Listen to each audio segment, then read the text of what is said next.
दोस्तों सोचिए जरा, बादशाह अकबर का शानदार दरबार जहां हर दिन कुछ नया तमाशा होता है। लेकिन उस दिन नजारा ही अलग था।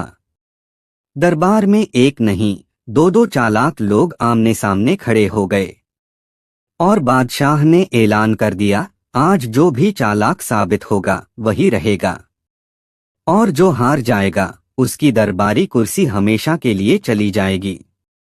अब बताइए, जब दो चालाक भिड़ जाएं तो असली जीत किसकी होगी? चालाकी की, समझदारी की या बीरबल की हाजिर जवाबी की? इस कहानी में आपको मिलेगा शाही दरबार का हंगामा, बादशाह अकबर के अजीब फैसले और बीरबल की वो चाल जिसने हंसते हंसते सबको हैरान कर दिया।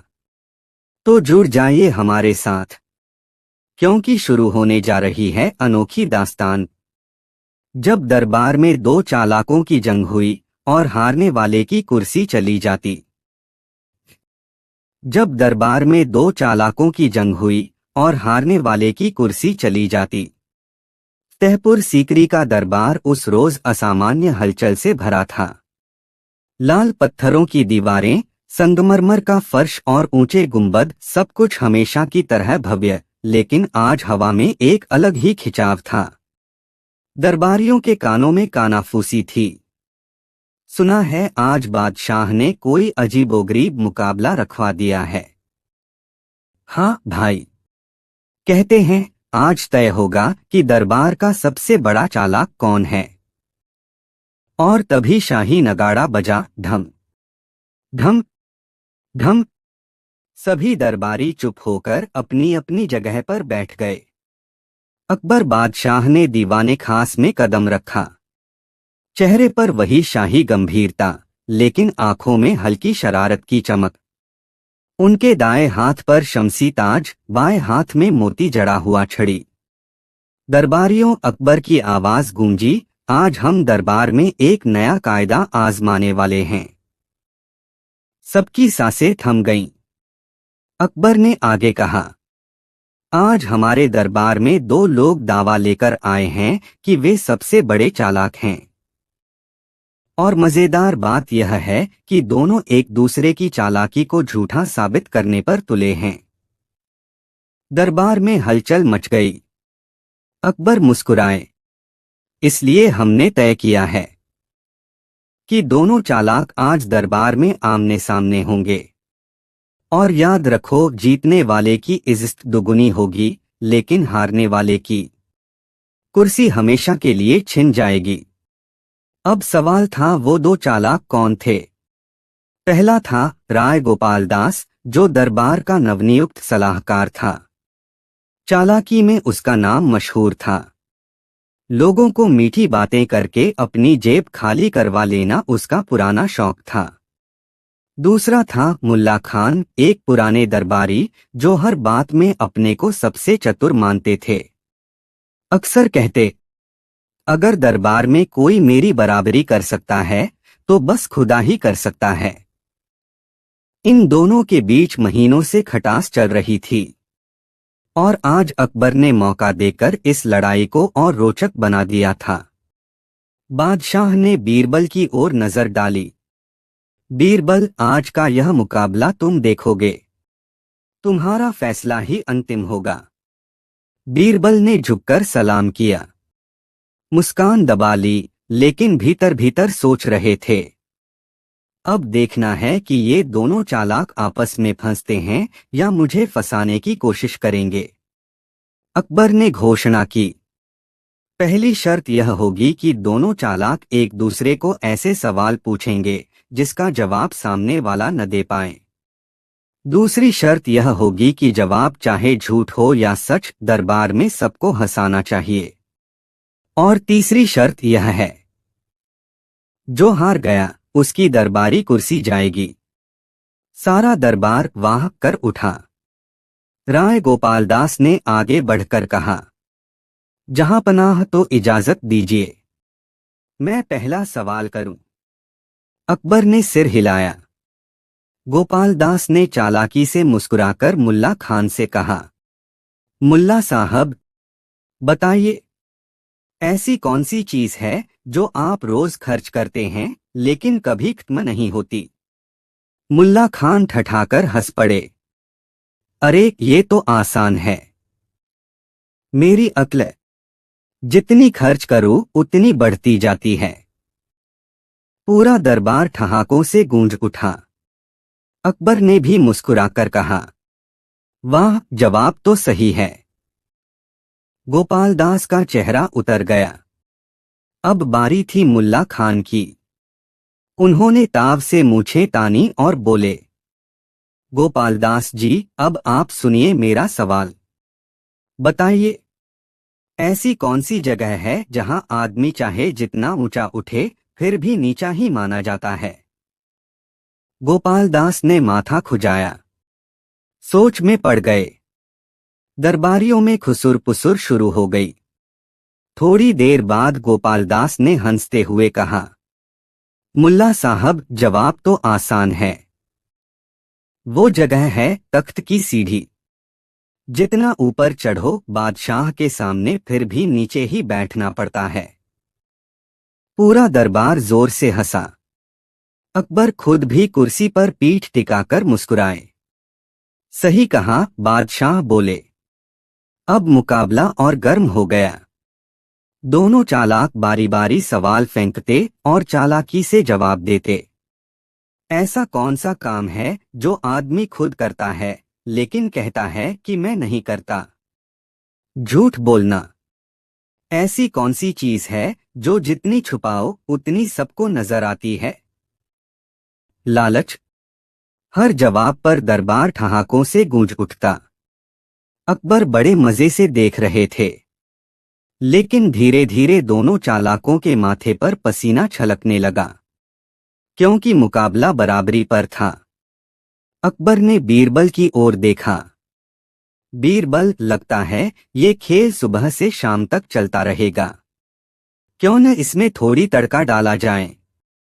बीरबल मुस्कुराए। जहां पनाह, अगर इजाजत हो तो मैं एक शर्त और जोड़ दूं। कहो। अब से सवाल ऐसा होना चाहिए जिसका जवाब सामने वाला चाहे तो दे, लेकिन उसके जवाब में खुद ही फंस जाए। दरबारियों ने तालियां बजा दी। अब बारी फिर गोपाल दास की थी। उसने बड़ी चालाकी से पूछा, मुल्ला साहब, अगर आपको चुनना पड़े दरबार में आपकी इज्जत और घर में आपकी बीवी, तो आप किसे छोड़ेंगे? दरबार में सबने वाह किया। यह सचमुच मुश्किल सवाल था। मुल्ला खान घबराए फिर तुरंत बोले, अरे भाई, मैं तो अपनी बीवी को कभी नहीं छोड़ सकता, क्योंकि अगर उसे छोड़ दूं तो घर से बाहर भी चैन नहीं मिलेगा और दरबार में भी वो पहुंच जाएगी शिकायत करने। पूरा दरबार ठहाकों से लोटपोट हो गया। अकबर ने ताली बजाई। गोपाल दास मुंह लटकाए बैठ गए। अब बारी मुल्ला खान की थी। उन्होंने आंखें तरेर कर कहा, गोपाल दास जी, बताइए, अगर बादशाह अकबर आपको कहें कि उनकी जगह पर बैठो तो आप सबसे पहले कौन सा हुक्म जारी करोगे? गोपाल दास फंस गए। अगर कहें कि मैं अकबर जैसा अच्छा हुक्म चलाऊंगा तो चापलूसी लगेगी। अगर कुछ और कहें तो जान का खतरा। कुछ पल चुप रहे फिर बोले, जहां पनाह, अगर मैं अकबर की जगह बैठूं तो सबसे पहला हुक्म यही दूंगा कि मैं कुर्सी छोड़ दूं, क्योंकि अकबर जैसी अक्ल और हिम्मत किसी में नहीं। दरबार में हल्की हंसी गूंजी। अकबर मुस्कुराए, पर इस बार हंसी उतनी तेज नहीं थी, क्योंकि सबको लगा गोपाल दास ने डर के मारे रास्ता निकाल लिया। अब तक दोनों चालाक बराबरी पर थे, लेकिन अकबर उबने लगे। उन्होंने कहा, बीरबल, अब इन दोनों की चालाकी को एक ही सवाल से परखो, और याद रहे जो हारेगा उसकी कुर्सी जाएगी। बीरबल खड़े हुए। आंखों में चमक थी। उन्होंने दोनों से कहा, ठीक है, आप दोनों के लिए मेरा सवाल यही है। बताइए, दरबार का सबसे बड़ा चालाक कौन है? पूरा दरबार चौंक गया। सवाल सरल था पर जाल बड़ा था। मुल्ला खान ने तुरंत कहा, सबसे बड़ा चालाक तो मैं हूं, क्योंकि दरबार में मेरी अक्ल का लोहा सब मानते हैं। गोपाल दास हंस पड़ा।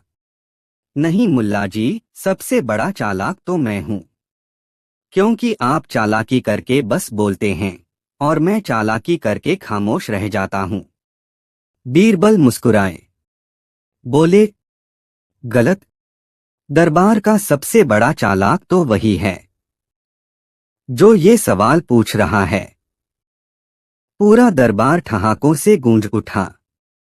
अकबर ताली बजाकर हंस पड़े। वाह बीरबल, तुमने तो खेल ही पलट दिया। अब सवाल था दोनों चालाकों का क्या होगा। अकबर ने गंभीर होकर कहा, जैसा तय था, हारने वाले की कुर्सी जाएगी। लेकिन बीरबल बताओ, कौन हारा? बीरबल ने मुस्कुराकर कहा, जहां पनाह सच्चाई यह है कि दोनों ही हारे, क्योंकि दोनों ने अपनी चालाकी में खुद को सबसे बड़ा बताया, लेकिन असली चालाक तो कोई और ही निकला। अकबर हंसते हंसते बोले, सही कहा। तो फिर फैसला यह है, दोनों की कुर्सियां चली जाएंगी। दरबार ठहाकों से गूंज उठा। गोपाल दास और मुल्ला खान के चेहरे उतर गए। लेकिन अकबर ने आगे कहा, हाँ, इनकी जगह बीरबल के पास एक नई कुर्सी होगी, चालाकों की कुर्सी, जिस पर सिर्फ वही बैठेगा जिसने चालाकों को चालाकी से हराया। उस दिन के बाद दरबार में नया मजाक चलता। देखो देखो, चालाकों की कुर्सी पर कौन बैठा है। और सब हंसते हंसते बीरबल की तारीफ करते। बीरबल बस हल्की मुस्कान देकर चुप रहते, लेकिन मन ही मन सोचते, आज दो चालाकों को हराना आसान था, पर असली चुनौती तो उस दिन होगी जब पूरा दरबार ही चालाक हो जाएगा। अगली नई कहानी, बीरबल और वो दरबारी जिसने कहा, मेरे पास झूठ बेचने की दुकान है। तहपुर सीकरी का दरबार उस सुबह कुछ ज्यादा ही हलचल से भरा हुआ था। हर तरफ कानाफूसी चल रही थी। आज कोई नया तमाशा होगा। सुना है कोई अजीब आदमी आया है जो कहता है कि उसके पास झूठ बेचने की दुकान है। इतने में शाही नगाड़ा बजा और बादशाह अकबर दीवाने खास में आए। सबने सलाम किया और अपनी अपनी जगह बैठ गए। अकबर ने गहरी आवाज में कहा, दरबारियों, आज हमारे दरबार में एक नया व्यक्ति आया है। उसने ऐसा दावा किया है जिसे सुनकर मैं खुद भी सोच में पड़ गया। दरवाजा खुला और अंदर आया एक दुबला-पतला आदमी। चेहरा चालाकी से चमक रहा था, आंखों में आत्मविश्वास और चाल में अकड़। उसने झुककर सलाम किया और बोला, जहां पनाह, मेरा नाम है लालचंद झूठमलानी और मैं झूठ बेचने की दुकान चलाता हूं।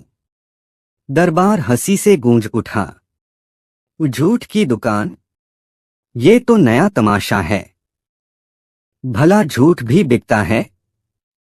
अकबर ने भौहें चढ़ाकर पूछा। तो बता लालचंद, ये झूठ की दुकान कैसी है? लालचंद ने गर्व से कहा, जहां पनाह, जैसे लोग कपड़ा, मसाला या अनाज बेचते हैं, वैसे ही मैं झूठ बेचता हूं। किसी को मीठा झूठ चाहिए, किसी को खतरनाक, किसी को छोटा, किसी को बड़ा। मैं हर तरह का झूठ बेचता हूं और मेरे ग्राहक कभी निराश नहीं लौटते। दरबार फिर हंस पड़ा, लेकिन अकबर को दिलचस्पी हो गई। ठीक है, आज दरबार में सबूत दो। दिखाओ कि तुम्हारी दुकान सचमुच चलती है। झूठ की पहली बिक्री। लालचंद ने दरबारियों की ओर देखा और बोला, मेरा पहला माल है मीठा झूठ, जो सुनने वाले को खुश कर दे। कौन खरीदना चाहेगा? खाने खास खड़े हो गए। बोले, मेरी बीवी रोज कहती है कि मैं मोटा हो गया हूं। ऐसा झूठ दो कि वो खुश हो जाए। लालचंद मुस्कुराया। बहुत आसान। जाओ और कहो बादशाह अकबर ने तुम्हें दरबार का सबसे हसीन आदमी बताया है। पूरा दरबार ठहाकों से गूंज उठा। खाने खास ने सिर झुकाकर कहा, वाह, ये मीठा झूठ वाकई काम का है। झूठ की दूसरी बिक्री। अब लालचंद बोला, अब पेश है खतरनाक झूठ। जो सुनते ही सामने वाला कांप उठे। रईस गुलाम अली खड़े हो गए। मेरा पड़ोसी मेरी जमीन हड़पना चाहता है। कुछ ऐसा दो कि वो डर जाए। लालचंद ने कहा, जाओ और कहो बादशाह अकबर ने तुम्हें गुप्तचर समझकर पकड़ने का हुक्म दिया है। दरबारी हंसी से लोटपोट हो गए। गुलाम अली खुश होकर बोले, ये तो बड़ा असरदार झूठ है। बीरबल की चिंता।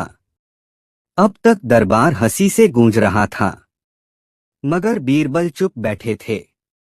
अकबर ने पूछा, बीरबल तुम क्यों खामोश हो? क्या तुम्हें ये झूठ की दुकान असली लगती है? बीरबल बोले, जहां पनाह दुकान तो चल रही है, पर सवाल ये है कि झूठ खरीदने वाले का अंजाम क्या होगा। दरबार एकदम शांत हो गया। असली परीक्षा। अकबर ने घोषणा की, ठीक है, अब असली परख होगी। लालचंद तुम्हें झूठ बेचना है और बीरबल को वो झूठ खरीदना होगा। अगर बीरबल मात खा गए तो तुम्हारी दुकान असली मानी जाएगी। पूरा दरबार उत्सुक हो उठा। लालचंद ने मुस्कुराकर कहा, बीरबल मैं तुम्हें ये झूठ बेचता हूं। कल रात मैंने देखा बादशाह अकबर ने गुप्त रूप से अपनी ताजपोशी मुझे सौंप दी है और आज से मैं ही बादशाह हूं। सारे दरबारी हक्के बक्के रह गए। अकबर ने गंभीर चेहरा बनाया और बोले, बीरबल अब देखना है कि तुम इस झूठ को कैसे संभालते हो। बीरबल का जवाब। बीरबल मुस्कुराए और बोले, जहां पनाह अगर सचमुच ये बादशाह हैं तो इन्हें तख्त पर बैठना चाहिए। लालचंद ने अकड़कर तख्त की ओर कदम बढ़ाए। तभी बीरबल बोले, रुकिए, बादशाह बनने का मतलब है कि आपको दरबार के हर नियम का पालन करना होगा। सबसे पहले बादशाह कभी झूठ नहीं बोलता। दरबार ठहाके मारने लगा। बीरबल ने आगे कहा, तो अगर आप कह रहे हैं कि आप बादशाह हैं तो इसका मतलब है कि आपने अभी जो दावा किया था वो झूठ था। पूरा दरबार हंसी से गूंज उठा। लालचंद सकपका गया। अकबर का फैसला। अकबर ने हंसते हंसते कहा, वाह बीरबल, तुमने तो झूठ की दुकान को उसी के झूठ से बंद करवा दिया। फिर अकबर ने आदेश दिया, लालचंद, तुम्हारी दुकान यहीं जब्त की जाती है और तुम्हें अब दरबार में झूठ बेचने की इजाजत नहीं है। दरबारी ठहाके मारकर बोले। बीरबल ने फिर से चालाकी को मात दे दी। बीरबल हल्की मुस्कान लिए चुप बैठे रहे। कहानी का अंत। उस दिन के बाद दरबार में एक नया मजाक चलता। किसके पास झूठ चाहिए? जाओ बीरबल से पूछो कौन सा झूठ असली है। लालचंद गायब हो गया, लेकिन उसकी दुकान का किस्सा सालों तक दरबारियों की हंसी का कारण बना रहा। और बीरबल हमेशा की तरह सोचते रहे, झूठ बेचने वाले तो बहुत आएंगे, लेकिन सच को पहचानना हर बार आसान नहीं होगा। अगली नई कहानी। बीरबल और वो सौदागर जिसने अदालत को बाजार बना दिया। एक बार की बात है, बादशाह अकबर का दरबार हमेशा की तरह सज-धज कर बैठा था। रंगीन कालीनों पर दरबारी चमचमाती पोशाकों में बैठे थे। कोई काव्य पढ़ रहा था, कोई नए किस्से सुना रहा था और अकबर हर बात पर मुस्कुरा रहे थे। तभी महल के दरवाजे पर शोरशराबा हुआ। नौकरों ने बताया कि दरबार में एक नया सौदागर आया है जो दावा करता है कि उसकी बात सुनी जाए। अकबर ने इशारा किया और वो सौदागर अंदर आया। सौदागर की चाल ढाल किसी आम व्यापारी जैसी नहीं थी। वह ऊंची आवाज में बोला, जहांपनाह, मैं दूर देशों से व्यापार करके आया हूं, लेकिन मेरी समस्या ऐसी है कि उसका हल इस दरबार के बिना कहीं नहीं हो सकता। अकबर ने मुस्कुराते हुए कहा, दरबार न्याय और बुद्धि का स्थान है। अपनी समस्या कहो। सौदागर ने बड़ी अदा से इधर उधर देखा और बोला, समस्या तो कहूंगा, पर पहले मैं यह दरबार किराए पर लेना चाहता हूं। यह सुनते ही पूरा दरबार ठहाकों से गूंज उठा। राजा अकबर हंसते हंसते बोले, दरबार किराए पर? क्यों भला? सौदागर ने गंभीरता से जवाब दिया, जहांपनाह, दरबार में इतनी भीड़ रहती है, इतना शोर, इतने तमाशबीन कि मुझे लगा यह दरबार तो किसी बाजार से कम नहीं। जब बाजार की दुकानें किराए पर दी जाती हैं तो यह दरबार क्यों नहीं? मैं इसे एक दिन के लिए किराए पर लेकर अपनी सौदेबाजी यहीं करूंगा। मेरा विश्वास है यहाँ बैठकर सौदा किया तो लोग मुझे ज्यादा गंभीरता से लेंगे। अब अकबर की हंसी और तेज हो गई। उन्होंने कहा, वाह, ऐसा सौदागर पहली बार देखा। अच्छा बताओ, दरबार का किराया कितना दोगे? सौदागर बोला, जहांपनाह, मैं रोज की आमदनी का 1/4 हिस्सा इस दरबार के नाम लिख दूंगा, और जो भी सौदा होगा उसका गवाह पूरा दरबार होगा। दरबारी एक दूसरे का मुंह ताकने लगे। किसी ने कहा यह पागल है, किसी ने कहा बड़ा धूर्त है। अकबर ने तुरंत बीरबल की ओर देखा। बीरबल, अब तुम ही बताओ, इस सौदागर की अजीब मांग पर दरबार को क्या जवाब देना चाहिए? बीरबल हल्के से मुस्कुराए, बोले, जहांपनाह, सौदागर ने दरबार को बाजार बना दिया है। अब इसे वही सब मिलेगा जो बाजार में होता है, मोलभाव, हंगामा और ठगी। लेकिन चूंकि यह आदमी चालाक भी है, इसे इसकी ही चाल में फंसाना मजेदार होगा। अकबर ने कहा, ठीक है, दरबार किराए पर सौंप दो, और देखो यह सौदागर कैसे सौदा करता है। तुरंत दरबार में ढोल बजा और घोषणा हुई, आज का दरबार एक दिन के लिए सौदागर के हवाले। अब जो दृश्य बना वह देखने लायक था। सौदागर ने दरबार के बीच में अपनी दुकान की तरह एक चौकी लगवाई, कपड़े बिछाए और ऊंची आवाज में पुकारा, आओ आओ, सौदा करो, दरबार अब बाजार है। दरबारी भी मजे लेने के लिए एक एक करके वहां ग्राहक बनकर पहुंचने लगे। कोई बोला, मुझे इत्र चाहिए।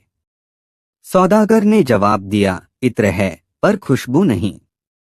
दाम चुकाओ वरना खुशबू हवा में उड़ जाएगी। कोई बोला, मुझे तलवार चाहिए। सौदागर बोला, तलवार है पर धार नहीं। खरीद लो वरना किसी दिन धार तुम्हें ही काट लेगी। यह सुनकर पूरा दरबार ठहाकों से गूंज गया। लेकिन मजा तब आया जब सौदागर ने अकबर की ओर इशारा करते हुए कहा, जहांपनाह, आप भी सौदा कीजिए। मैंने आपके लिए एक खास चीज रखी है, न्याय। दुनिया में सबसे महंगा सौदा। अकबर हक्का बक्का रह गए। बोले, न्याय, और वो भी बिकाऊ? सौदागर बोला, जहांपनाह, बाजार में सब बिकता है। अनाज, कपड़ा, घोड़ा, इतरत, तो न्याय क्यों नहीं? आप चाहें तो एक सिक्के में बेच दीजिए, चाहें तो 100 मोहरों में। पर ध्यान रहे, अगर न्याय बिकने लगा तो दुनिया की सबसे बड़ी दौलत मेरे हाथ होगी। दरबार अचानक शांत हो गया। हर कोई सोचने लगा कि यह सौदागर मजाक कर रहा है या गहरी चाल चल रहा है। अकबर ने बीरबल की ओर देखा। अब बताओ बीरबल, इस सौदागर को क्या जवाब दूं? अगर मैं कहूं न्याय बिकता है तो दरबार की गरिमा मिट जाएगी। अगर कहूं कि नहीं बिकता तो यह सौदागर अपनी दुकान बंद करके चला जाएगा और हम तमाशा खो देंगे। बीरबल मुस्कुराए और बोले, जहां पनाह, इस सौदागर की दुकान सचमुच अनोखी है, लेकिन इसका सबसे बड़ा सौदा अभी बाकी है। सौदागर चौंका। कौन सा सौदा? बीरबल बोले, सौदागर जी, आपने दरबार को बाजार बना दिया। अब आपको खुद को सबसे पहले बेचना होगा। जब तक आप खुद बिकाऊ साबित नहीं करते, आपकी दुकान अधूरी है। बताइए, आप अपनी कीमत क्या रखेंगे? सौदागर हड़बड़ा गया। दरबार ठहाकों से भर उठा। अकबर ने मुस्कुराकर कहा, वाह बीरबल, एक ही बात में इस सौदागर की दुकान पलट दी। सौदागर पसीने पसीने हो गया। वह बोला, जहां पनाह, दरबार को बाजार बनाना मेरी भूल थी। दरबार का मूल्य अनमोल है। मैं अपनी दुकान समेटता हूं और वादा करता हूं कि अब इसे बाजार कहकर बदनाम नहीं करूंगा। लेकिन तभी बीरबल ने इशारा किया, जहां पनाह, जाने दीजिए, मगर इस सौदागर से किराया वसूले बिना नहीं। आखिर इसने एक दिन के लिए दरबार को बाजार बना ही दिया था। पूरा दरबार हंसी से लोटपोट हो गया। अकबर ने आदेश दिया कि सौदागर अपनी कमाई का चौथाई हिस्सा खजाने में जमा करे।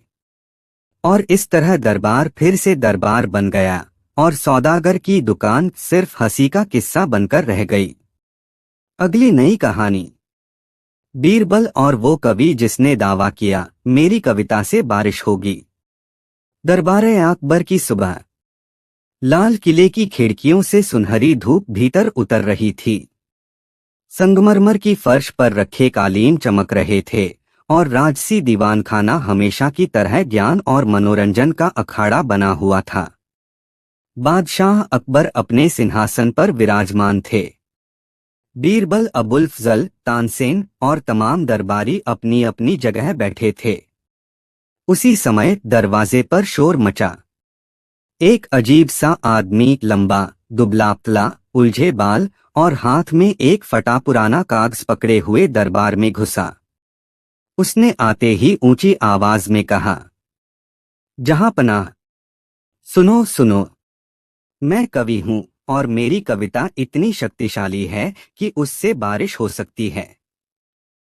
पूरा दरबार ठहाकों से गूंज गया। किसी ने मजाक उड़ाया, लगता है ये बारिश के बादल की जगह पागलपन के बादल लेकर आया है। कोई बोला, अगर कविता से बारिश होती तो किसान हल जोते छोड़कर कविता की किताबें पढ़ते। लेकिन वह कवि बिल्कुल गंभीर था। उसने अकबर की आंखों में आंखें डालकर कहा, जहां पनाह, मैं झूठा नहीं हूं। मेरी कविता में ऐसा जादू है कि अगर मैं इसे दरबार के सामने पढ़ दूं तो बादल उमड़ घुमड़ कर आ जाएंगे और आसमान से पानी बरसेगा। अकबर हैरान रह गए। उन्होंने हंसते हुए कहा, वाह, ये तो कमाल है। लेकिन कवि महाराज, फिलहाल आसमान एकदम साफ है। न बादल न नमी। अगर आपकी कविता सचमुच इतनी ताकतवर है तो हम सब अभी बारिश देखना चाहेंगे। कवि ने हाथ जोड़कर कहा, जहां पनाह, लेकिन शर्त है। अगर मेरी कविता से बारिश हो जाए तो आप मुझे दरबारी कवि की उपाधि देंगे और रोजाना दरबार में कविता सुनाने का हक देंगे। अगर बारिश न हुई तो मैं खुद को मूर्ख मानकर आपके चरणों में माफी मांग लूंगा। दरबारियों में फिर से हलचल मच गई। कोई बोला, अगर ये सच निकला तो तानसेन की संगीत विद्या भी पीछे छूट जाएगी। कोई बोला, दरबार का रंगमंच अब कविता का अखाड़ा बन जाएगा। अकबर ने बीरबल की ओर देखा। बीरबल, क्या कहते हो? क्या हमें इस कवि की अजीब शर्त स्वीकार करनी चाहिए? बीरबल मुस्कुराए। जहां पनाह, कभी कभी मूर्खता को मौका देना भी बुद्धिमानी होती है। इससे असलियत सामने आ जाती है। मेरा सुझाव है कि हम इस कवि की बात मान लें। अकबर ने कवि से कहा, ठीक है कवि महाराज, दरबार आपको मंच देता है। पढ़ो अपनी कविता। हम सब बारिश का इंतजार करेंगे। कविता और सूखा आसमान। कवि ने आंखें बंद कीं और बड़े नाटकीय अंदाज में अपनी कविता पढ़नी शुरू की। उसकी आवाज ऊंची और कांपती हुई थी। हे बादलों, मेरी वाणी सुनो। धरती प्यास से तड़प रही है। मेरे शब्दों की गूंज से बरस जाओ, छलक जाओ। दरबार खामोश। सबकी नजरें आसमान पर थीं। लेकिन आसमान वैसे का वैसा नीला रहा। कोई बादल नहीं, कोई गड़गड़ाहट नहीं। दरबारी हंसने लगे। लगता है बादल बहरे हैं। या फिर कवि की कविता इतनी फीकी है कि आसमान भी सो गया। कवि ने पसीना पोंछा और बोला, जहां पनाह, शायद मुझे और लंबी कविता पढ़नी होगी। पहली कविता तो भूमिका थी। अकबर ने मुस्कुराते हुए कहा, पढ़ो कवि महाराज, पढ़ो। हम तो बारिश की ठंडी फुहार के इंतजार में हैं। कवि का बहाना। कवि ने फिर से लंबी कविता शुरू की। इस बार वह कागज लहराते हुए बोला, आकाश के देवता, मेरे शब्द हैं शंखनाद। धरती की पुकार सुन लो। खोल दो जल के द्वार। फिर सबकी नजरें ऊपर। फिर वही परिणाम, कुछ नहीं। दरबार ठहाकों से गूंज उठा। तानसेन हंसते हुए बोले, जहां पनाह, अगर कविता से बारिश होती तो मैं अपने राग छोड़कर अब तक कवि ही बन गया होता। अकबर भी हंसने लगे। लेकिन कवि ने हार नहीं मानी। उसने कहा, जहां पनाह, आप सब अधीर हो रहे हैं। कविता का असर धीरे धीरे होता है। जैसे बीज बोने पर पेड़ तुरंत नहीं उगता, वैसे ही मेरी कविता से भी बादल धीरे धीरे आएंगे।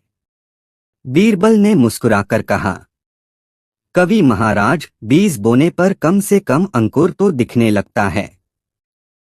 लेकिन यहां तो आसमान एकदम खाली है। हमें कोई अंकुर भी नजर नहीं आ रहा। बीरबल की शंका। अब तक दरबारियों को मजा आने लगा था। हर कोई सोच रहा था कि यह कवि पूरी तरह मूर्ख है।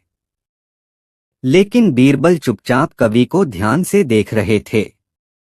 बीरबल को उसकी आंखों में अजीब सी चालाकी दिखाई दी। उन्होंने सोचा, यह आदमी केवल पागल नहीं है, बल्कि कुछ और सोच रहा है। उन्होंने अकबर से कहा, जहां पनाह, कवि को थोड़ा वक्त दीजिए। मुझे लगता है इसके पीछे कोई राज छुपा है। अकबर ने हामी भर दी। कवि की चाल। शाम होने लगी। दरबार के बादल तो नहीं आए, लेकिन कवि ने जिद पकड़ी कि बारिश होगी ही। उसने दरबारियों से कहा, आप सब देखना, कल सुबह मेरी कविता का असर जरूर दिखेगा। बादल उमड़ेंगे और बारिश होगी। दरबार भंग हुआ। लेकिन बीरबल ने अपने 2 सिपाहियों को गुप्त रूप से कवि के पीछे भेज दिया। रात भर कवि कहाँ जाता है, क्या करता है, इसकी जांच करने का आदेश दिया। सिपाही लौटे तो बताया, हुजूर, कवि रात को शहर के तालाब किनारे गया। वहां उसने मटके भर भर कर पानी बाहर निकालकर खेतों में गिराना शुरू किया और चुपके से कुछ किसानों से कहता रहा, सुबह जब मैं कविता पढ़ूंगा, तुम सब बादलों की तरह ढोल पीटना और पानी खेतों में गिराना। लोग समझेंगे कि बारिश हो रही है। बीरबल मुस्कुराए। समझ गया, यह कवि दरअसल धोखेबाज है। इसे कल दरबार में ही बेनकाब करना होगा। अगली सुबह का तमाशा। सुबह दरबार फिर सजा। कवि पूरे आत्मविश्वास में बोला, जहां पनाह, अब मेरी कविता का असर जरूर होगा। उसने कविता पढ़नी शुरू की। जैसे ही कविता का अंतिम श्लोक पूरा हुआ, बाहर से अचानक ढोल की आवाजें आने लगीं। फिर कुछ जगह से पानी की बूंदें छप छप की आवाज करती हुई गिरीं। दरबारियों ने सोचा, सचमुच बारिश हो रही है। कई लोग खिड़की की ओर दौड़े, लेकिन बीरबल ने कहा, रुकिए, असली खेल अभी बाकी है। बीरबल ने इशारा किया और गार्ड्स ने उन किसानों को पकड़कर दरबार में लाया। किसानों ने कबूल किया कि कवि ने उन्हें पैसे देकर ये सब करने को कहा था। अब पूरा दरबार ठहाकों से गूंज गया। अकबर हंसते हुए बोले, कवि महाराज, आपकी कविता से तो बारिश नहीं हुई, लेकिन हमारे दरबार में हंसी की बाढ़ जरूर आ गई। बीरबल की सजा। अकबर ने कवि से कहा, झूठ बोलना और धोखा देना सबसे बड़ा अपराध है। बताओ तुम्हें क्या सजा दी जाए। कवि घबराकर बोला, जहां पनाह, मुझसे गलती हो गई, मुझे माफ कर दीजिए। बीरबल आगे बढ़े और बोले, जहां पनाह, इसे सजा देना ही उचित होगा, लेकिन सजा ऐसी हो जो मजेदार और सीख देने वाली हो। मेरी राय है कि इस कवि को हर रोज महल की छत पर खड़ा करके कविता पढ़ने दी जाए। जब तक सचमुच बारिश न हो, तब तक इसे कविता पढ़ते रहना होगा।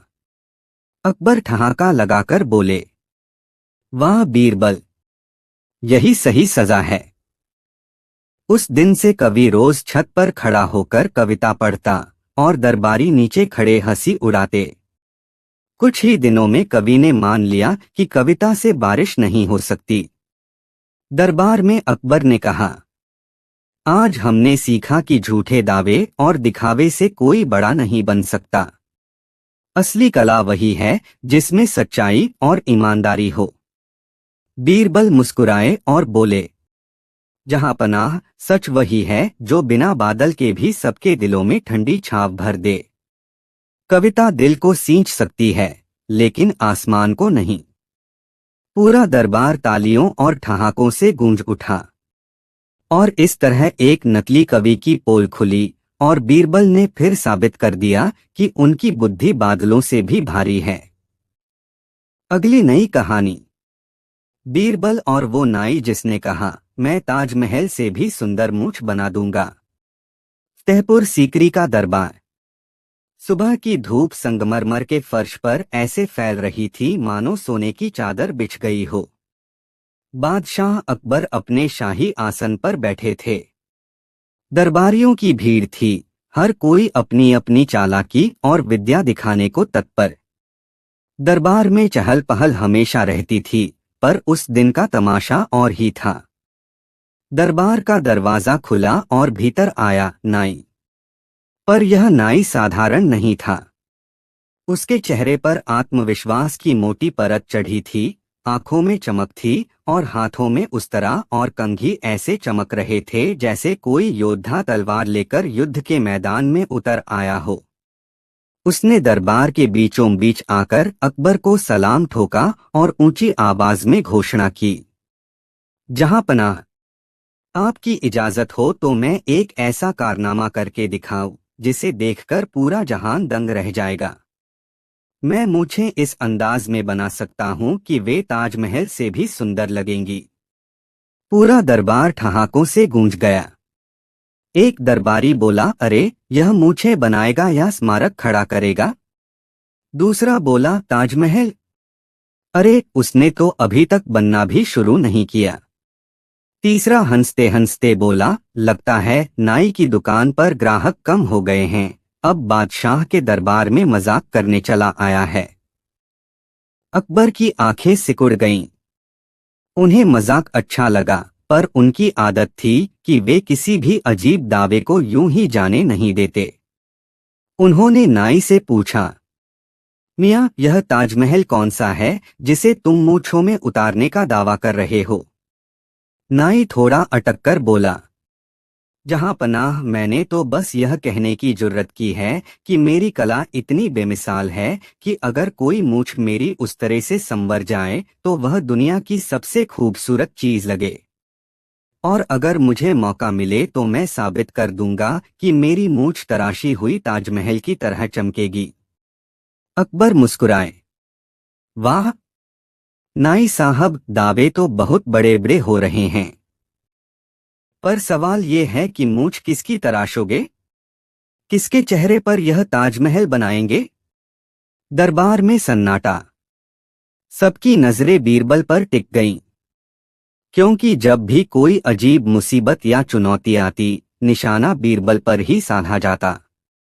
एक दरबारी बोला, जहां पनाह, बीरबल की मूंछों पर ही यह ताजमहल बनवाया जाए। आखिरकार उनकी मूंछें पहले से ही इतनी सजीली हैं कि यह कारनामा देखने लायक होगा। सभी हंस पड़े। बीरबल ने भी हल्की मुस्कान दी। वे जानते थे कि खेल गहरा होने वाला है। अकबर बोले, ठीक है नाई, तुम्हें मौका दिया जाता है। अगर तुम बीरबल की मूंछें इस तरह बना सके कि वे सचमुच किसी अजूबे से कम न लगें, तो तुम्हें शाही नाई घोषित कर दिया जाएगा। लेकिन अगर नाकाम हुए तो सजा मिलेगी। नाई ने घुटनों के बल झुककर कहा, जहां पनाह, यह मौका मेरे लिए ईश्वर का वरदान है। देखिएगा, मैं ऐसा नमूना छोड़ूंगा कि लोग सदियों तक याद रखेंगे। दरबार अगले दिन के तमाशे का इंतजार करने लगा।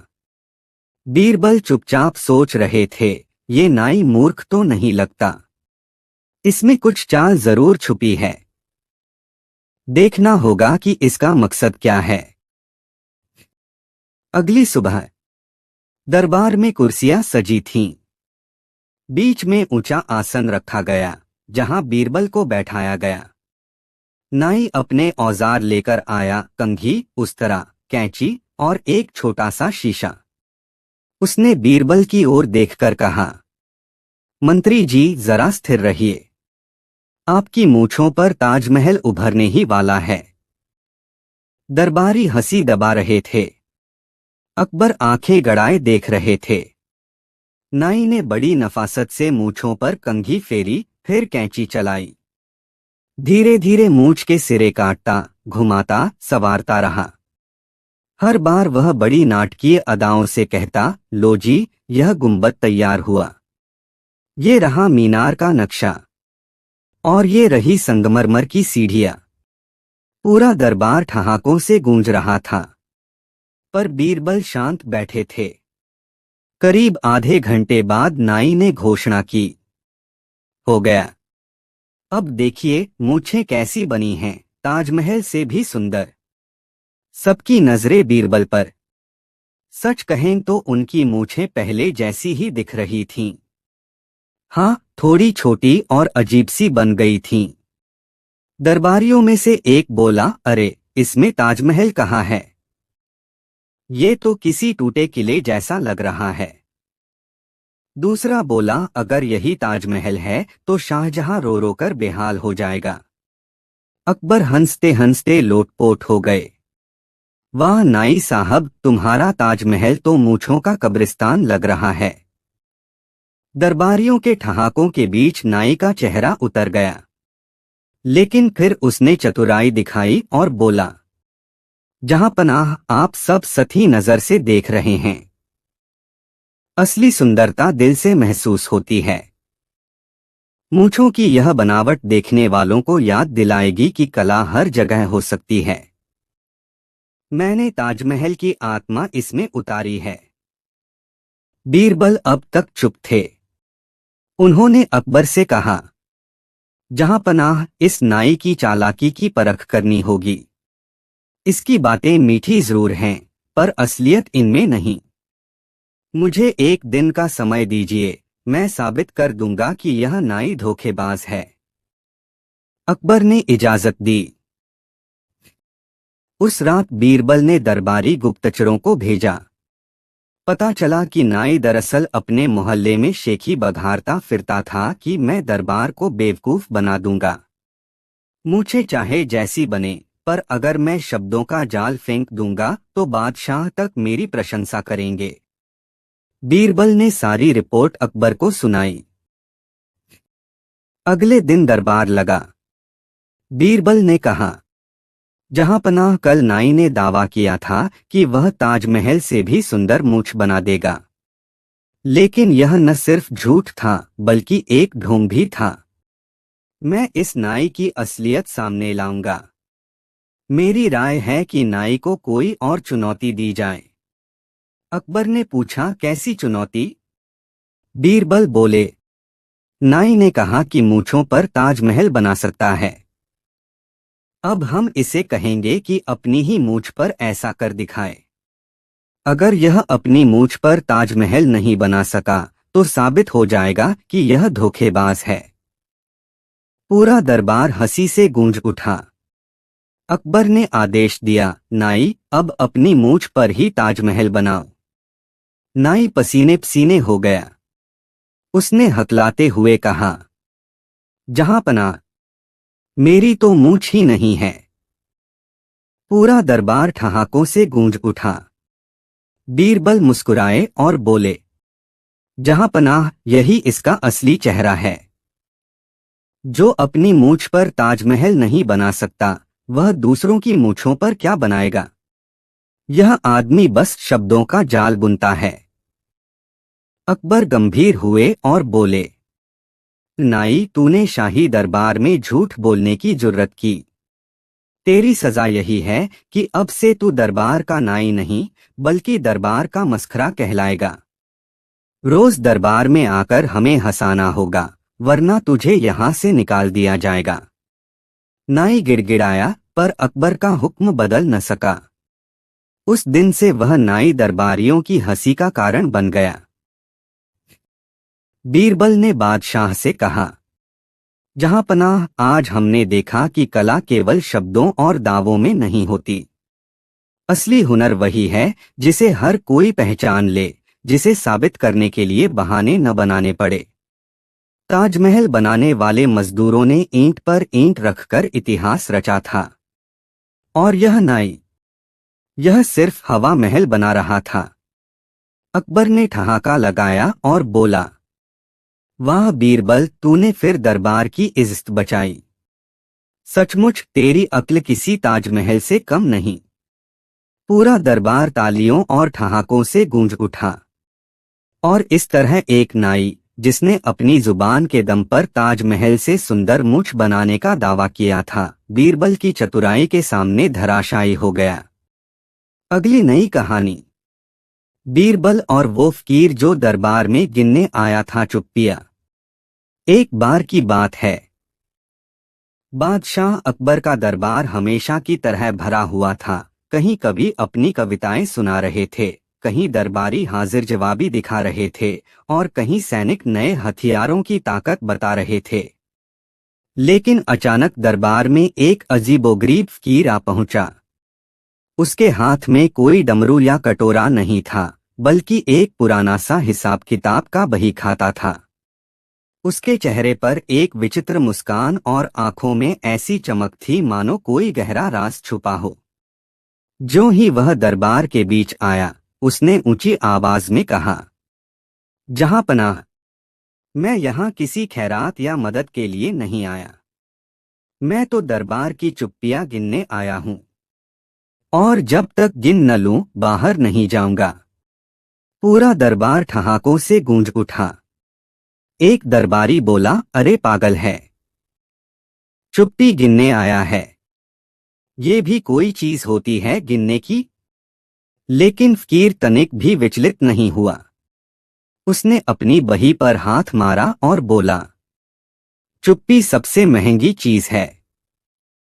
लोग सोना चांदी बेचकर भी चुप नहीं खरीद सकते। दरबार में जितनी चुप्पियां टूटती हैं, उतनी ही समझदारी की नीलामी होती है। मैं हिसाब लगाऊंगा कि यहाँ किसकी चुप्पी सबसे कीमती है और किसकी चुप्पी सबसे बेकार। बादशाह अकबर की भौहें तन गईं। वाह, बड़ा विचित्र विचार है तुम्हारा। लेकिन गिनोगे कैसे? क्या पैमाना है? फकीर बोला, जहां पनाह, पैमाना तो दरबार ही देगा। किसी ने मूर्खतापूर्ण बात कही तो जो चुप रहेगा वही अक्लमंद होगा। किसी ने बुद्धिमत्ता की बात कही तो जो चुप रहेगा वही बेअक्ल होगा। मैं तो बस हिसाब लगाऊंगा। अकबर ने हंसते हुए कहा, ठीक है, आज दरबार तुम्हें ये मौका देगा। देखो तो सही तुम्हारी गिनती कहाँ तक पहुँचती है। अब फकीर दरबार के एक एक कोने में ध्यान से देखने लगा। जो ही कोई दरबारी कुछ बोलता वह तुरंत अपनी बही में कुछ लिख डालता।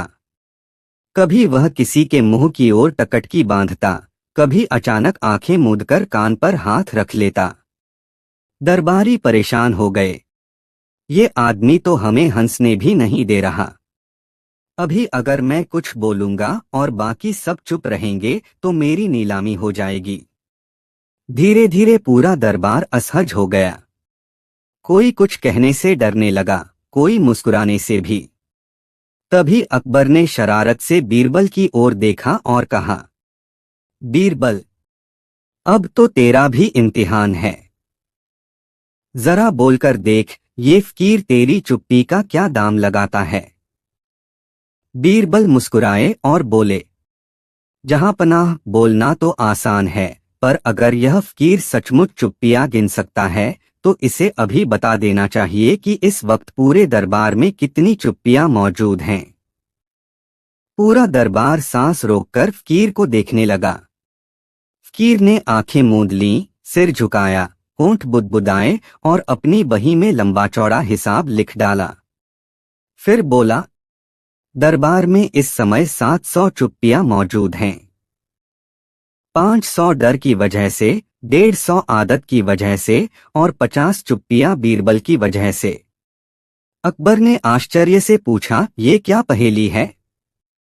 फकीर हंस पड़ा, जहां पनाह, बीरबल, अगर बोले तो लोग चुप हो जाते हैं समझदारी के कारण। अगर ये चुप रहें तो लोग चुप हो जाते हैं डर के कारण कि शायद बीरबल अब बोलेगा। यही तो दरबार की असली ताकत है, एक आदमी की उपस्थिति से पैदा हुई 50 चुप्पियां।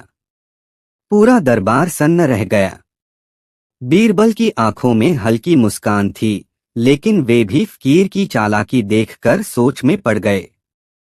तभी अकबर ने ताली बजाकर कहा, वाह, तू तो गजब का हिसाब लगाता है। लेकिन अब ये बता, सबसे कीमती चुप्पी किसकी है? फकीर ने गहरी सांस ली और रहस्यमय अंदाज में बोला, जहां पनाह, वो मैं अभी नहीं बता सकता। इसके लिए मुझे पूरी रात दरबार में रहना होगा। चांदनी में जो चुप्पियां टूटेंगी उनका दाम अलग होगा, और सुबह होते ही मैं हिसाब दूंगा। दरबार में खुसुर पुसुर शुरू हो गई। किसी ने कहा, ये तो रात भर का तमाशा बनाएगा। किसी ने कहा, ये फकीर असल में क्या चाहता है। लेकिन अकबर ने आदेश दिया, ठीक है, आज दरबार यहीं रुकेगा और फकीर अपनी गिनती पूरी करेगा। बीरबल की आंखें सिकुड़ गईं। उन्हें शक था कि यह फकीर कोई साधारण आदमी नहीं, बल्कि किसी गहरी चाल का हिस्सा है। पर वे चुप रहे, क्योंकि शायद वही चुप्पी सबसे महंगी साबित होने वाली थी। अगली नई कहानी, बीरबल और वो चरवाहा जिसने बादशाह से भेड़ों का कर वसूला। एक बार की बात है, बादशाह अकबर की शाही सवारी दिल्ली के पास के गांवों से होकर गुजर रही थी। दरबारियों की भीड़, सिपाहियों का जमघट, घोड़ों की टापें और शाही नगाड़ों की गूंज से पूरा रास्ता गूंज रहा था। गांव वाले उत्सुकता से दोनों ओर खड़े थे, कोई झुककर सलाम कर रहा था तो कोई बादशाह को देखने के लिए पेड़ों पर चढ़ गया था। उसी भीड़ में एक दुबला पतला सा चरवाहा खड़ा था। उसकी आंखों में शरारत और होठों पर हल्की मुस्कान थी। हाथ में लाठी और पीछे दर्जनों भेड़े। जैसे ही शाही जुलूस उसके सामने से गुजरा, उसने अचानक ऊंची आवाज में कहा, रुको, रास्ता मेरी भेड़ों का है। पहले कर चुकाइए फिर आगे बढ़िए। सुनते ही दरबारी हक्का बक्का रह गए। कोई सोच भी नहीं सकता था कि कोई चरवाहा सीधे बादशाह से कर मांगेगा। सिपाही गुस्से से गरज पड़े, अबे मूर्ख, जानता है किससे बात कर रहा है? ये हिंदुस्तान के बादशाह अकबर हैं। चरवाहा बिल्कुल नहीं डरा, बल्कि बड़ी शांति से बोला, तो क्या हुआ? मैं चरवाहा हूं और ये रास्ता मेरी भेड़ों का है। जब जब व्यापारी, किसान या मुसाफिर इस रास्ते से गुजरते हैं, मैं उनसे भेड़ों का कर लेता हूं। तो बादशाह से क्यों नहीं? बादशाह अकबर घोड़े पर बैठे यह तमाशा देख रहे थे। उन्हें मजा आ रहा था। उन्होंने हाथ उठाकर सिपाहियों को रोका और कहा, ठहरो, चलो देखता हूं ये चरवाहा मुझसे क्या कर वसूलता है। चरवाहा तुरंत आगे बढ़ा और बोला, हुजूर, मेरी हर भेड़ की एक चाल है। अगर वो अपनी चाल में रुक जाए तो पूरी सवारी भी रुक जाती है। तो इस पूरे रास्ते पर मेरा हक बनता है। मेरा कर है एक सोने का सिक्का। दरबारियों में खुसर पुसर शुरू हो गई। किसी ने कहा, ये तो ढीठ है, कोई बोला, हुजूर, इसे सजा मिलनी चाहिए। मगर बादशाह की आंखों में हंसी चमक रही थी। उन्होंने जेब से एक सोने का सिक्का निकाला और चरवाहे को थमा दिया। चरवाहा सिक्का जेब में डालकर मुस्कराया और बोला, शुक्रिया हुजूर, अब रास्ता आपकी सवारी का है। दरबारियों में खलबली मच गई। सब हैरान थे कि बादशाह अकबर ने कैसे एक चरवाहे की बात मान ली। अकबर बोले, ये सिक्का मैंने कर के तौर पर नहीं, इसकी अक्ल के इनाम के तौर पर दिया है। सोचो, इतना गरीब होते हुए भी ये अपने हक पर डटा है। ऐसा साहस हर किसी में नहीं होता। लेकिन तभी बीरबल, जो अब तक चुपचाप खड़े मुस्कुरा रहे थे, बोले, हुजूर, यह मामला इतना आसान नहीं है। असल में यह चरवाहा सिर्फ अक्लमंद ही नहीं बल्कि चालाक भी है। इसने आपसे कर नहीं बल्कि पूरी बादशाहत को चुनौती ली है। कल अगर हर कोई अपने हिस्से का कर वसूलने लगा तो मुल्क में कानून किसका चलेगा, बादशाह का या चरवाहों का? बादशाह कुछ पल सोच में पड़ गए। उन्होंने चरवाहे की ओर देखा और कहा, सच है। लेकिन अब बताओ बीरबल, इसका क्या किया जाए? बीरबल ने मुस्कराकर कहा, हुजूर, इसे समझाना होगा कि बादशाहत और भेड़ों की रखवाली में फर्क होता है। बादशाह की राहें सबके लिए खुली होती हैं, उन पर कर कोई और नहीं लगा सकता। चरवाहा तुरंत बोला, मगर बीरबल जी, मेरी भेड़ों के बिना ये रास्ता खाली होता। सबकी आंखें मेरी भेड़ों पर टिकी होती हैं। अगर मैं कर नहीं लूंगा तो मेरी भेड़ें कहाँ चरेंगी? दरबारियों ने शोर मचाना शुरू कर दिया। कोई चरवाहे को जेल भेजने की बात कर रहा था, कोई कह रहा था कि यह दरबार की बेइज्जती है। बादशाह ने फिर बीरबल की ओर देखा, तो बीरबल, इसका क्या हल है? एक ओर इसकी जिद, दूसरी ओर मेरी शाही इज्जत। बीरबल मुस्कुराए और बोले, हुजूर, हल तो है, मगर यह हल न तो केवल कानून से निकलेगा न केवल इनाम से। इसमें थोड़ी अक्ल और थोड़ी नाटकीयता दोनों चाहिए। सबकी निगाहें बीरबल पर टिक गईं। चरवाहा भी अब उत्सुकता से उन्हें देख रहा था।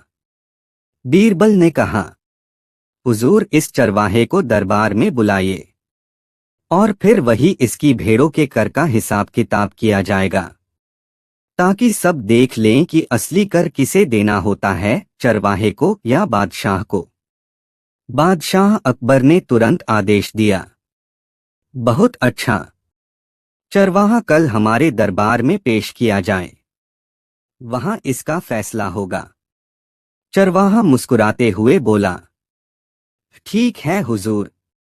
मैं भी देखूंगा कि भेड़ों का कर आखिर किसे देना पड़ता है। और इसी के साथ पूरा दरबार अगले दिन की गुत्थी के इंतजार में रह गया। अगली नई कहानी। फतेहपुर सीकरी का दरबार उस रोज असामान्य हलचल से भरा था। लाल पत्थरों की दीवारें, संगमरमर का फर्श और ऊंचे गुंबद, सब कुछ हमेशा की तरह भव्य, लेकिन आज हवा में एक अलग ही खिंचाव था। दरबारियों के कानों में कानाफूसी थी। सुना है आज बादशाह ने कोई अजीबोगरीब मुकाबला रखवा दिया है। हाँ भाई, कहते हैं आज तय होगा कि दरबार का सबसे बड़ा चालाक कौन है।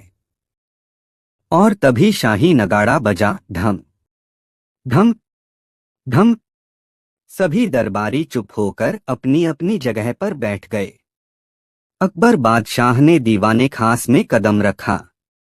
चेहरे पर वही शाही गंभीरता, लेकिन आंखों में हल्की शरारत की चमक। उनके दाएं हाथ पर शमसी ताज, बाएं हाथ में मोती जड़ा हुआ छड़ी। दरबारियों, अकबर की आवाज गूंजी, आज हम दरबार में एक नया कायदा आजमाने वाले हैं। सबकी सांसें थम गईं।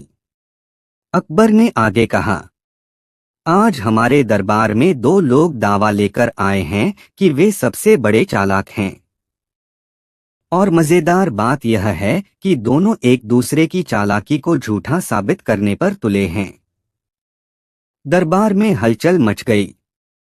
अकबर मुस्कुराए, इसलिए हमने तय किया है कि दोनों चालाक आज दरबार में आमने सामने होंगे।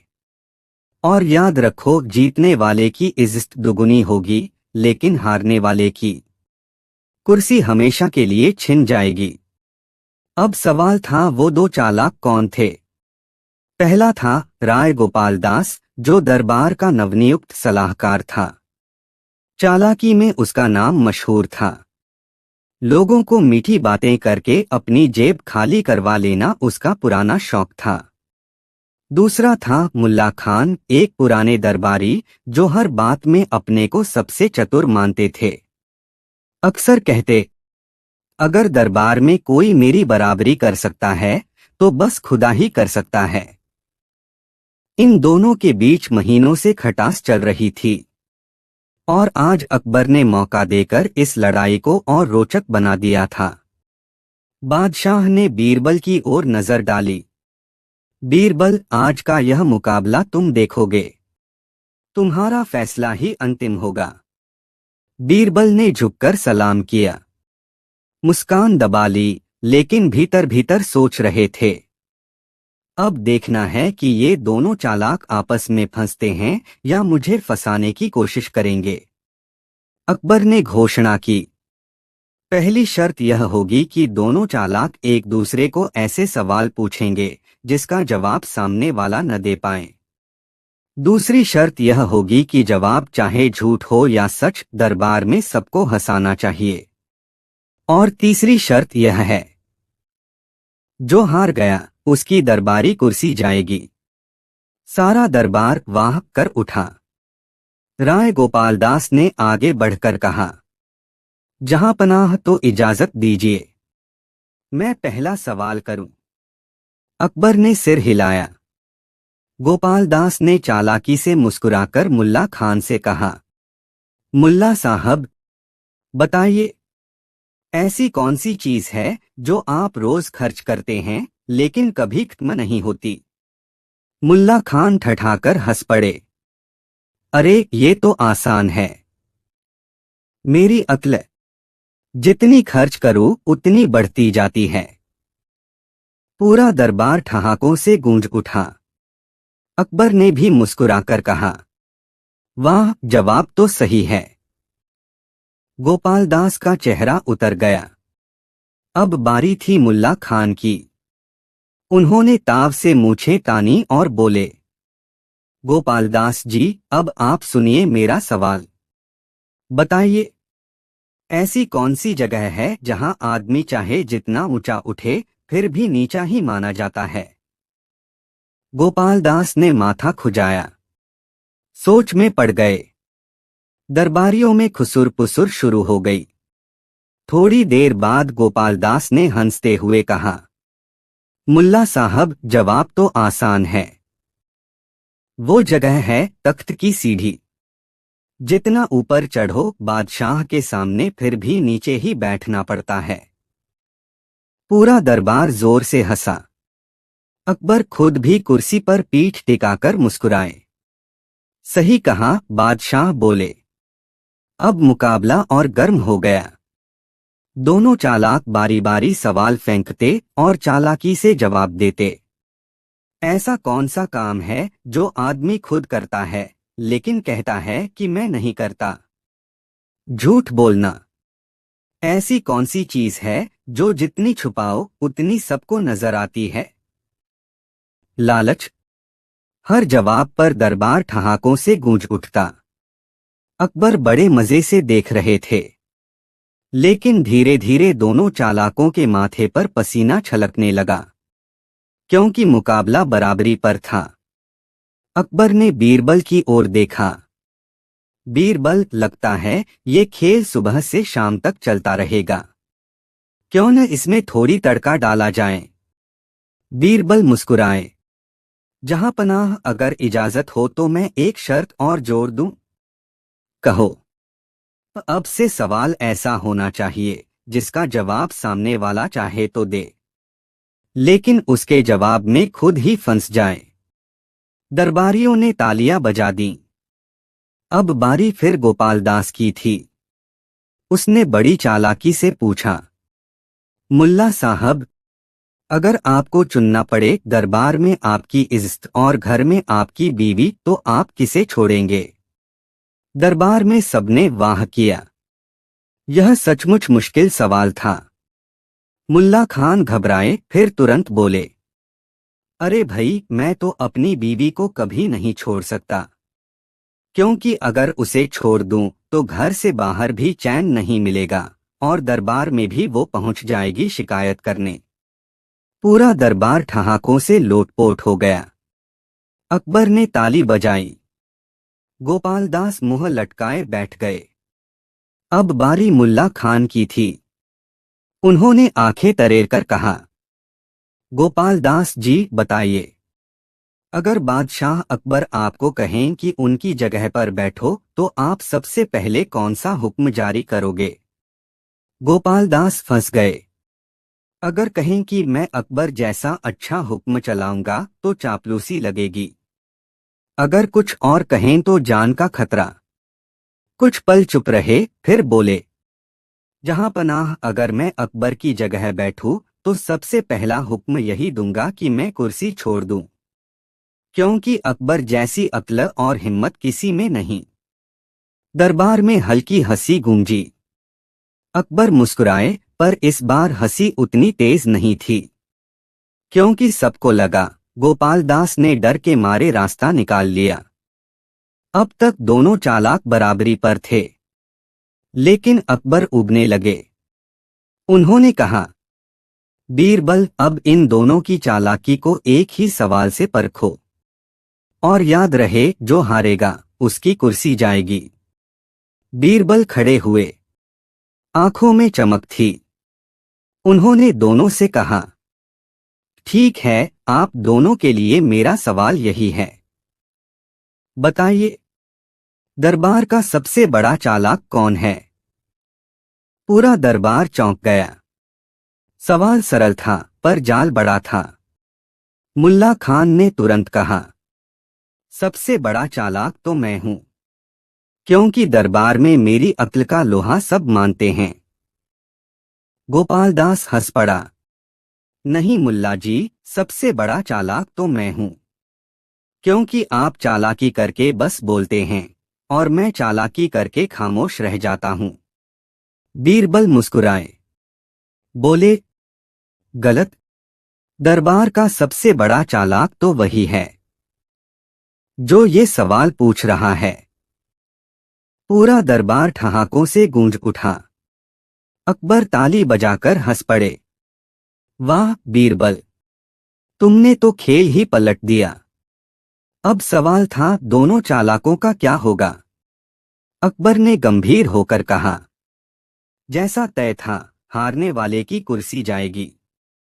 लेकिन बीरबल, बताओ कौन हारा? बीरबल ने मुस्कुराकर कहा, जहां पनाह, सच्चाई यह है कि दोनों ही हारे, क्योंकि दोनों ने अपनी चालाकी में खुद को सबसे बड़ा बताया, लेकिन असली चालाक तो कोई और ही निकला। अकबर हंसते हंसते बोले, सही कहा। तो फिर फैसला यह है, दोनों की कुर्सियां चली जाएंगी। दरबार ठहाकों से गूंज उठा।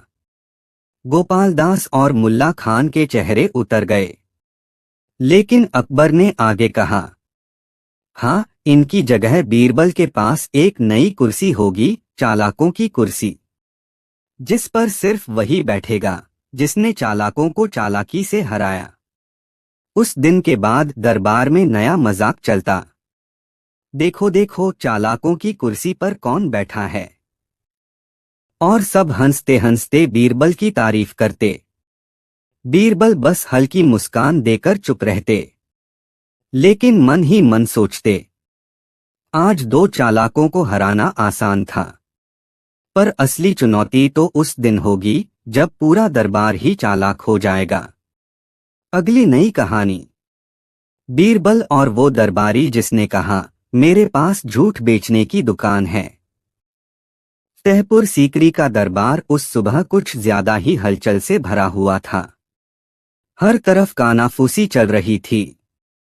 आज कोई नया तमाशा होगा। सुना है कोई अजीब आदमी आया है जो कहता है कि उसके पास झूठ बेचने की दुकान है। इतने में शाही नगाड़ा बजा और बादशाह अकबर दीवाने खास में आए। सबने सलाम किया और अपनी अपनी जगह बैठ गए। अकबर ने गहरी आवाज में कहा, दरबारियों, आज हमारे दरबार में एक नया व्यक्ति आया है। उसने ऐसा दावा किया है जिसे सुनकर मैं खुद भी सोच में पड़ गया। दरवाजा खुला और अंदर आया एक दुबला-पतला आदमी। चेहरा चालाकी से चमक रहा था, आंखों में आत्मविश्वास और चाल में अकड़। उसने झुककर सलाम किया और बोला, जहां पनाह, मेरा नाम है लालचंद झूठमलानी और मैं झूठ बेचने की दुकान चलाता हूं। दरबार हंसी से गूंज उठा। झूठ की दुकान? ये तो नया तमाशा है। भला झूठ भी बिकता है? अकबर ने भौहें चढ़ाकर पूछा। तो बता लालचंद, ये झूठ की दुकान कैसी है? लालचंद ने गर्व से कहा, जहां पनाह, जैसे लोग कपड़ा, मसाला या अनाज बेचते हैं, वैसे ही मैं झूठ बेचता हूं। किसी को मीठा झूठ चाहिए, किसी को खतरनाक, किसी को छोटा, किसी को बड़ा। मैं हर तरह का झूठ बेचता हूं और मेरे ग्राहक कभी निराश नहीं लौटते। दरबार फिर हंस पड़ा, लेकिन अकबर को दिलचस्पी हो गई। ठीक है, आज दरबार में सबूत दो। दिखाओ कि तुम्हारी दुकान सचमुच चलती है। झूठ की पहली बिक्री। लालचंद ने दरबारियों की ओर देखा और बोला, मेरा पहला माल है मीठा झूठ, जो सुनने वाले को खुश कर दे। कौन खरीदना चाहेगा? खाने खास खड़े हो गए। बोले, मेरी बीवी रोज कहती है कि मैं मोटा हो गया हूं। ऐसा झूठ दो कि वो खुश हो जाए। लालचंद मुस्कुराया, बहुत आसान।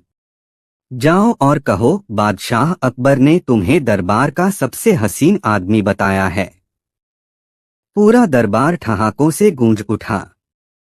खाने खास ने सिर झुकाकर कहा, वाह, ये मीठा झूठ वाकई काम का है। झूठ की दूसरी बिक्री। अब लालचंद बोला, अब पेश है खतरनाक झूठ, जो सुनते ही सामने वाला कांप उठे। रईस गुलाम अली खड़े हो गए। मेरा पड़ोसी मेरी जमीन हड़पना चाहता है। कुछ ऐसा दो कि वो डर जाए। लालचंद ने कहा, जाओ और कहो, बादशाह अकबर ने तुम्हें गुप्तचर समझकर पकड़ने का हुक्म दिया है। दरबारी हंसी से लोटपोट हो गए। गुलाम अली खुश होकर बोले, ये तो बड़ा असरदार झूठ है। बीरबल की चिंता। अब तक दरबार हंसी से गूंज रहा था, मगर बीरबल चुप बैठे थे। अकबर ने पूछा, बीरबल तुम क्यों खामोश हो? क्या तुम्हें ये झूठ की दुकान असली लगती है? बीरबल बोले, जहां पनाह दुकान तो चल रही है, पर सवाल ये है कि झूठ खरीदने वाले का अंजाम क्या होगा। दरबार एकदम शांत हो गया। असली परीक्षा। अकबर ने घोषणा की, ठीक है, अब असली परख होगी। लालचंद तुम्हें झूठ बेचना है और बीरबल को वो झूठ खरीदना होगा। अगर बीरबल मात खा गए तो तुम्हारी दुकान असली मानी जाएगी। पूरा दरबार उत्सुक हो उठा। लालचंद ने मुस्कुराकर कहा, बीरबल मैं तुम्हें ये झूठ बेचता हूँ। कल रात मैंने देखा बादशाह अकबर ने गुप्त रूप से अपनी ताजपोशी मुझे सौंप दी है और आज से मैं ही बादशाह हूँ। सारे दरबारी हक्के बक्के रह गए। अकबर ने गंभीर चेहरा बनाया और बोले, बीरबल अब देखना है कि तुम इस झूठ को कैसे संभालते हो। बीरबल का जवाब। बीरबल मुस्कुराए और बोले, जहां पनाह अगर सचमुच ये बादशाह हैं तो इन्हें तख्त पर बैठना चाहिए। लालचंद ने अकड़कर तख्त की ओर कदम बढ़ाए।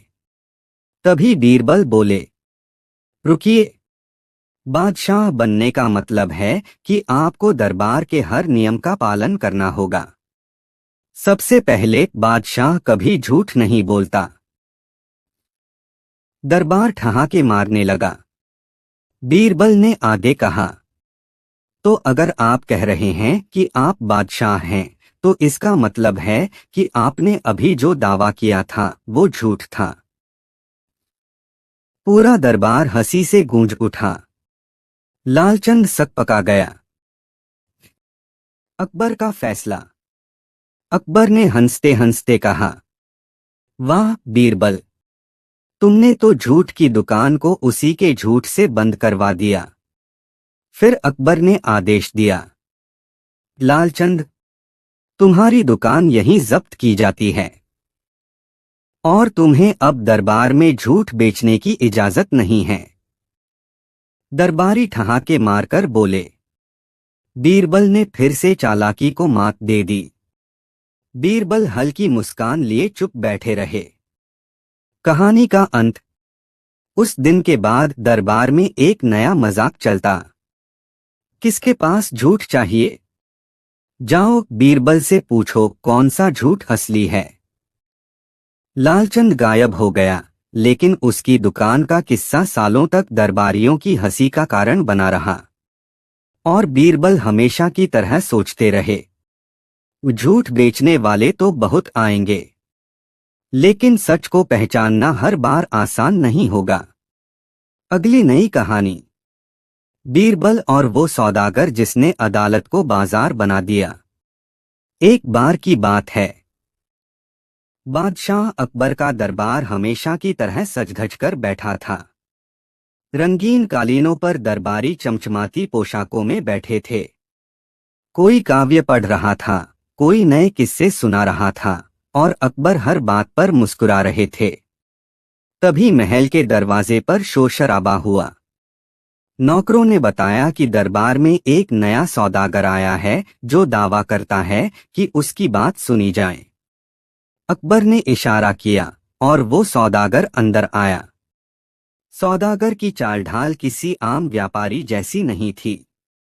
वह ऊंची आवाज में बोला, जहां पनाह, मैं दूर देशों से व्यापार करके आया हूं, लेकिन मेरी समस्या ऐसी है कि उसका हल इस दरबार के बिना कहीं नहीं हो सकता। अकबर ने मुस्कुराते हुए कहा, दरबार न्याय और बुद्धि का स्थान है, अपनी समस्या कहो। सौदागर ने बड़ी अदा से इधर उधर देखा और बोला, समस्या तो कहूंगा, पर पहले मैं यह दरबार किराए पर लेना चाहता हूँ। यह सुनते ही पूरा दरबार ठहाकों से गूंज उठा। राजा अकबर हंसते हंसते बोले, दरबार किराए पर? क्यों भला?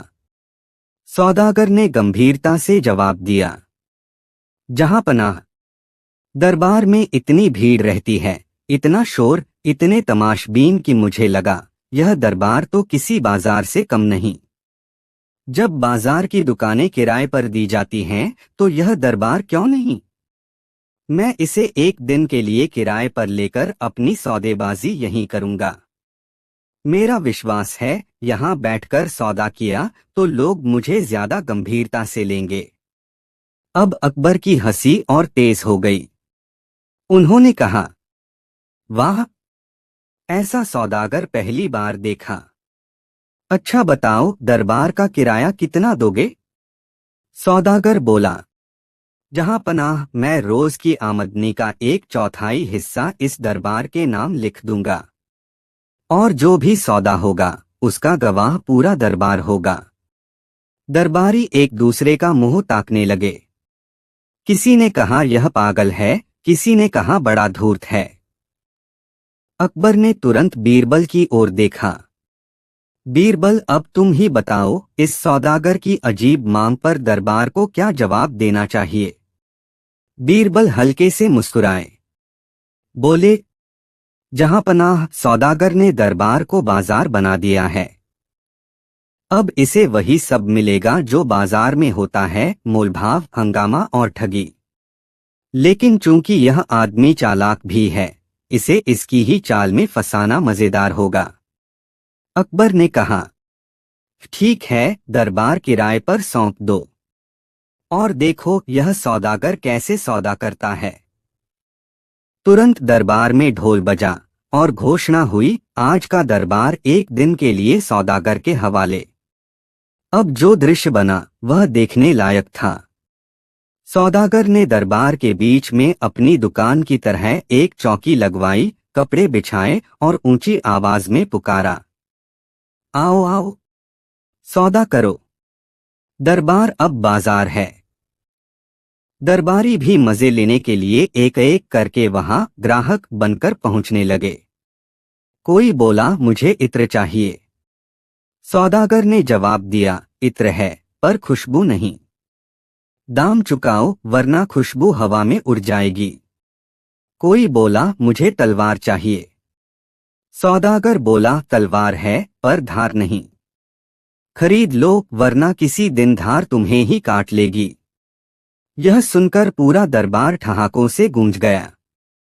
लेकिन मजा तब आया जब सौदागर ने अकबर की ओर इशारा करते हुए कहा, जहांपनाह, आप भी सौदा कीजिए। मैंने आपके लिए एक खास चीज रखी है, न्याय। दुनिया में सबसे महंगा सौदा। अकबर हक्का बक्का रह गए। बोले, न्याय, और वो भी बिकाऊ? सौदागर बोला, जहांपनाह, बाजार में सब बिकता है। अनाज, कपड़ा, घोड़ा, इतर, तो न्याय क्यों नहीं? आप चाहें तो एक सिक्के में बेच दीजिए, चाहें तो 100 मोहरों में। पर ध्यान रहे, अगर न्याय बिकने लगा तो दुनिया की सबसे बड़ी दौलत मेरे हाथ होगी। दरबार अचानक शांत हो गया। हर कोई सोचने लगा कि यह सौदागर मजाक कर रहा है या गहरी चाल चल रहा है। अकबर ने बीरबल की ओर देखा। अब बताओ बीरबल, इस सौदागर को क्या जवाब दूं? अगर मैं कहूं न्याय बिकता है तो दरबार की गरिमा मिट जाएगी। अगर कहूं कि नहीं बिकता तो यह सौदागर अपनी दुकान बंद करके चला जाएगा और हम तमाशा खो देंगे।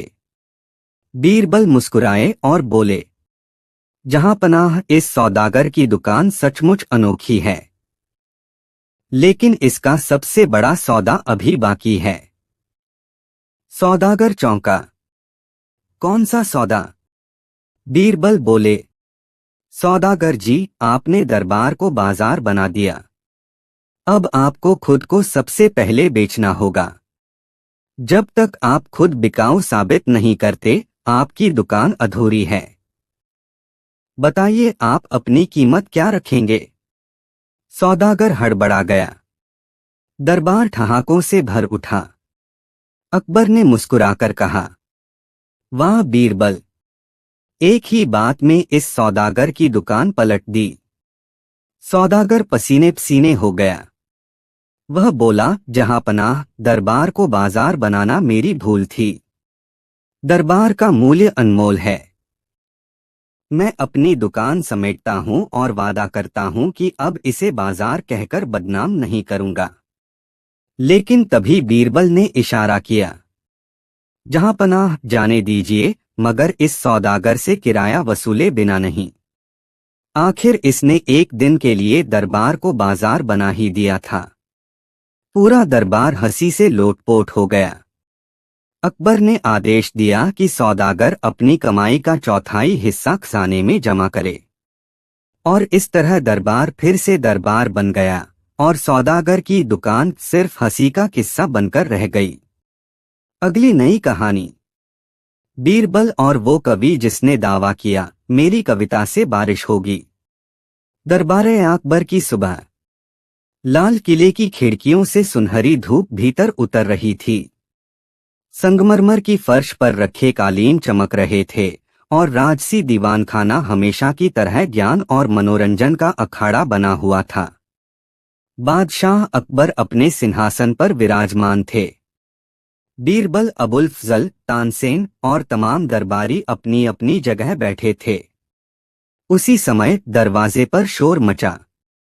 एक अजीब सा आदमी, लंबा, दुबला-पतला, उलझे बाल और हाथ में एक फटा पुराना कागज पकड़े हुए दरबार में घुसा। उसने आते ही ऊंची आवाज में कहा, जहांपनाह, सुनो सुनो, मैं कवि हूं और मेरी कविता इतनी शक्तिशाली है कि उससे बारिश हो सकती है। पूरा दरबार ठहाकों से गूंज गया। किसी ने मजाक उड़ाया, लगता है ये बारिश के बादल की जगह पागलपन के बादल लेकर आया है।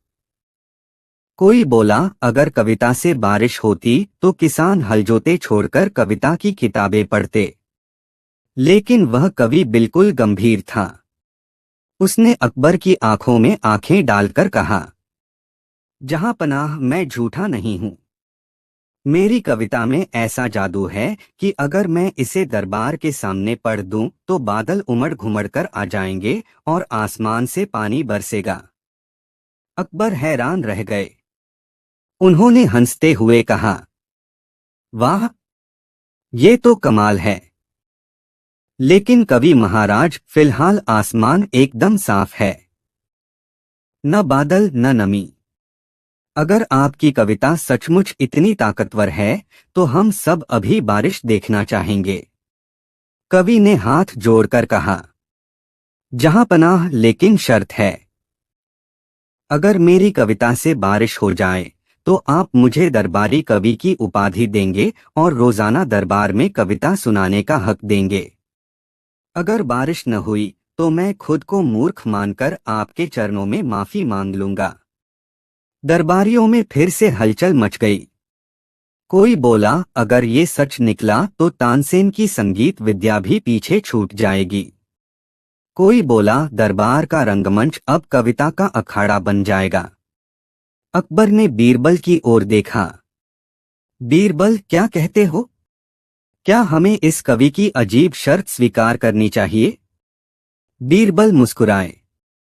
जहांपनाह, कभी कभी मूर्खता को मौका देना भी बुद्धिमानी होती है। इससे असलियत सामने आ जाती है। मेरा सुझाव है कि हम इस कवि की बात मान लें। अकबर ने कवि से कहा, ठीक है कवि महाराज, दरबार आपको मंच देता है। पढ़ो अपनी कविता। हम सब बारिश का इंतजार करेंगे। कविता और सूखा आसमान। कवि ने आंखें बंद कीं और बड़े नाटकीय अंदाज में अपनी कविता पढ़नी शुरू की। उसकी आवाज ऊंची और कांपती हुई थी। हे बादलों, मेरी वाणी सुनो। धरती प्यास से तड़प रही है। मेरे शब्दों की गूंज से बरस जाओ, छलक जाओ। दरबार खामोश, सबकी नजरें आसमान पर थीं, लेकिन आसमान वैसे का वैसा नीला रहा। कोई बादल नहीं, कोई गड़गड़ाहट नहीं। दरबारी हंसने लगे। लगता है बादल बहरे हैं, या फिर कवि की कविता इतनी फीकी है कि आसमान भी सो गया। कवि ने पसीना पोंछा और बोला, जहां पनाह, शायद मुझे और लंबी कविता पढ़नी होगी। पहली कविता तो भूमिका थी। अकबर ने मुस्कुराते हुए कहा, पढ़ो कवि महाराज, पढ़ो। हम तो बारिश की ठंडी फुहार के इंतजार में हैं। कवि का बहाना। कवि ने फिर से लंबी कविता शुरू की। इस बार वह कागज लहराते हुए बोला, आकाश के देवता, मेरे शब्द हैं शंखनाद। धरती की पुकार सुन लो, खोल दो जल के द्वार। फिर सबकी नजरें ऊपर, फिर वही परिणाम, कुछ नहीं। दरबार ठहाकों से गूंज उठा। तानसेन हंसते हुए बोले, जहां पनाह, अगर कविता से बारिश होती तो मैं अपने राग छोड़कर अब तक कवि ही बन गया होता। अकबर भी हंसने लगे, लेकिन कवि ने हार नहीं मानी। उसने कहा, जहां पनाह, आप सब अधीर हो रहे हैं। कविता का असर धीरे धीरे होता है। जैसे बीज बोने पर पेड़ तुरंत नहीं उगता, वैसे ही मेरी कविता से भी बादल धीरे धीरे आएंगे। बीरबल ने मुस्कुराकर कहा, कवि महाराज, बीज बोने पर कम से कम अंकुर तो दिखने लगता है, लेकिन यहां तो आसमान एकदम खाली है। हमें कोई अंकुर भी नजर नहीं आ रहा। बीरबल की शंका। अब तक दरबारियों को मजा आने लगा था। हर कोई सोच रहा था कि यह कवि पूरी तरह मूर्ख है, लेकिन बीरबल चुपचाप कवि को ध्यान से देख रहे थे। बीरबल को उसकी आंखों में अजीब सी चालाकी दिखाई दी। उन्होंने सोचा, यह आदमी केवल पागल नहीं है, बल्कि कुछ और सोच रहा है। उन्होंने अकबर से कहा, जहां पनाह, कवि को थोड़ा वक्त दीजिए। मुझे लगता है इसके पीछे कोई राज छुपा है। अकबर ने हामी भर दी। कवि की चाल। शाम होने लगी। दरबार के बादल तो नहीं आए, लेकिन कवि ने जिद पकड़ी कि बारिश होगी ही। उसने दरबारियों से कहा, आप सब देखना, कल सुबह मेरी कविता का असर जरूर दिखेगा। बादल उमड़ेंगे और बारिश होगी। दरबार भंग हुआ, लेकिन बीरबल ने अपने 2 सिपाहियों को गुप्त रूप से कवि के पीछे भेज दिया। रात भर कवि कहाँ जाता है, क्या करता है, इसकी जांच करने का आदेश दिया। सिपाही लौटे तो बताया, हुजूर, कवि रात को शहर के तालाब किनारे गया। वहां उसने मटके भर भर कर पानी बाहर निकालकर खेतों में गिराना शुरू किया, और चुपके से कुछ किसानों से कहता रहा, सुबह जब मैं कविता पढ़ूंगा, तुम सब बादलों की तरह ढोल पीटना और पानी खेतों में गिराना। लोग समझेंगे कि बारिश हो रही है। बीरबल मुस्कुराए। समझ गया, यह कवि दरअसल धोखेबाज है। इसे कल दरबार में ही बेनकाब करना होगा। अगली सुबह का तमाशा। सुबह दरबार फिर सजा। कवि पूरे आत्मविश्वास में बोला, जहां पनाह, अब मेरी कविता का असर जरूर होगा। उसने कविता पढ़नी शुरू की। जैसे ही कविता का अंतिम श्लोक पूरा हुआ, बाहर से अचानक ढोल की आवाजें आने लगीं। फिर कुछ जगह से पानी की बूंदें छप छप की आवाज करती हुई गिरीं। दरबारियों ने सोचा, सचमुच बारिश हो रही है। कई लोग खिड़की की ओर दौड़े, लेकिन बीरबल ने कहा, रुकिए, असली खेल अभी बाकी है। बीरबल ने इशारा किया और गार्ड्स ने उन किसानों को पकड़कर दरबार में लाया। किसानों ने कबूल किया कि कवि ने उन्हें पैसे देकर ये सब करने को कहा था। अब पूरा दरबार ठहाकों से गूंज गया। अकबर हंसते हुए बोले, कवि महाराज, आपकी कविता से तो बारिश नहीं हुई, लेकिन हमारे दरबार में हंसी की बाढ़ जरूर आ गई। बीरबल की सजा। अकबर ने कवि से कहा, झूठ बोलना और धोखा देना सबसे बड़ा अपराध है। बताओ तुम्हें क्या सजा दी जाए। कवि घबराकर बोला, जहां पनाह, मुझसे गलती हो गई, मुझे माफ कर दीजिए। बीरबल आगे बढ़े और बोले, जहां पनाह, इसे सजा देना ही उचित होगा, लेकिन सजा ऐसी हो जो मजेदार और सीख देने वाली हो। मेरी राय है कि इस कवि को हर रोज महल की छत पर खड़ा करके कविता पढ़ने दी जाए। जब तक सचमुच बारिश न हो तब तक इसे कविता पढ़ते रहना होगा। अकबर ठहाका लगाकर बोले, वाह बीरबल, यही सही सजा है। उस दिन से कवि रोज छत पर खड़ा होकर कविता पढ़ता और दरबारी नीचे खड़े हंसी उड़ाते। कुछ ही दिनों में कवि ने मान लिया कि कविता से बारिश नहीं हो सकती। दरबार में अकबर ने कहा, आज हमने सीखा कि झूठे दावे और दिखावे से कोई बड़ा नहीं बन सकता। असली कला वही है जिसमें सच्चाई और ईमानदारी हो। बीरबल मुस्कुराए और बोले, जहां पनाह, सच वही है जो बिना बादल के भी सबके दिलों में ठंडी छाप भर दे। कविता दिल को सींच सकती है, लेकिन आसमान को नहीं। पूरा दरबार तालियों और ठहाकों से गूंज उठा। और इस तरह एक नकली कवि की पोल खुली और बीरबल ने फिर साबित कर दिया कि उनकी बुद्धि बादलों से भी भारी है। अगली नई कहानी, बीरबल और वो नाई जिसने कहा, मैं ताजमहल से भी सुंदर मूछ बना दूंगा। फतेहपुर सीकरी का दरबार। सुबह की धूप संगमरमर के फर्श पर ऐसे फैल रही थी मानो सोने की चादर बिछ गई हो। बादशाह अकबर अपने शाही आसन पर बैठे थे। दरबारियों की भीड़ थी, हर कोई अपनी अपनी चालाकी और विद्या दिखाने को तत्पर। दरबार में चहल पहल हमेशा रहती थी, पर उस दिन का तमाशा और ही था। दरबार का दरवाजा खुला और भीतर आया नाई। पर यह नाई साधारण नहीं था। उसके चेहरे पर आत्मविश्वास की मोटी परत चढ़ी थी, आंखों में चमक थी और हाथों में उस्तरा और कंघी ऐसे चमक रहे थे जैसे कोई योद्धा तलवार लेकर युद्ध के मैदान में उतर आया हो। उसने दरबार के बीचों बीच आकर अकबर को सलाम ठोका और ऊंची आवाज में घोषणा की, जहां पनाह, आपकी इजाजत हो तो मैं एक ऐसा कारनामा करके दिखाऊं जिसे देखकर पूरा जहान दंग रह जाएगा। मैं मूछें इस अंदाज में बना सकता हूं कि वे ताजमहल से भी सुंदर लगेंगी। पूरा दरबार ठहाकों से गूंज गया। एक दरबारी बोला, अरे यह मूछें बनाएगा या स्मारक खड़ा करेगा? दूसरा बोला, ताजमहल?